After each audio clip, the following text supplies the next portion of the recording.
12 তারিখ আমাদের নির্বাচন হবে, এই নির্বাচনের মাধ্যমে যে গণতন্ত্র আসবে, সেই গণতন্ত্র তিনি কিন্তু যুদ্ধ করে গেছেন, সেই গণতন্ত্র তিনি দেখে যেতে পারেন নাই।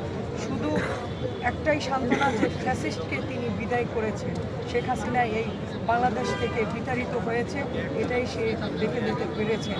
আর একটি সান্ত্বনা, তার সন্তান দেশনায়ক তারেক রহমান আজকে বাংলাদেশে এসেছে এবং তিনি তার মৃত্যু পথযাত্রী মায়ের কাছে থাকতে পেরেছেন।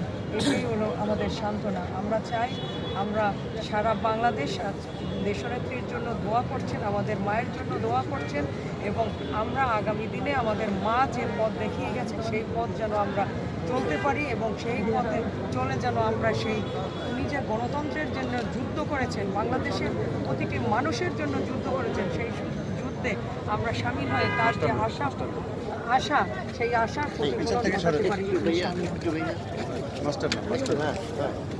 আপনি থাকেন ওদিকে থাকেন ভাই, মোবাইলটা একটু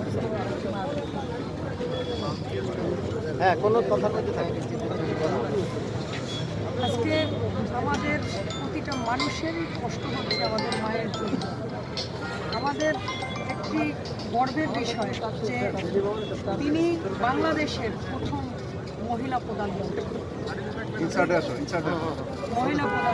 তিনি বাংলাদেশে এবং তার যে ব্যক্তিত্ব, তার যে চলাফেরা, তার যে ইমেজ, সেই ইমেজের কোনো লোক আর এই বাংলাদেশে আসবে না। তিনি অদ্বিতীয়, তিনি বাংলাদেশের নাম রেখে গেছেন এবং বাংলাদেশের প্রতিটা মানুষকে আজকে ধর্ম, বর্ণ,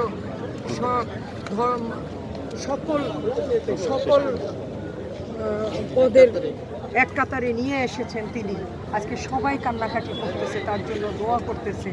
হিন্দু, মুসলিম সব, গির্জা, প্যাগোডা, মসজিদ সব জায়গায় কিন্তু তার জন্য দোয়া করতেছে আমাদের দেশনেত্রীর জন্য। আমরা আজকে মায়ের জন্য দোয়া চাই। আমরা চাই আমাদের মা যেন জান্নাতের উচ্চ স্থান দখল করুক। আমরা মায়ের জন্য দোয়া করি। আমাদের মা হারানোর এই ব্যথা আমরা কোনোদিনই ভুলতে পারবো না। আজকে বাংলাদেশে যে অপূরণীয় ক্ষতি হয়ে গেল, সেই ক্ষতি কোনোদিনই পূরণ হবে না।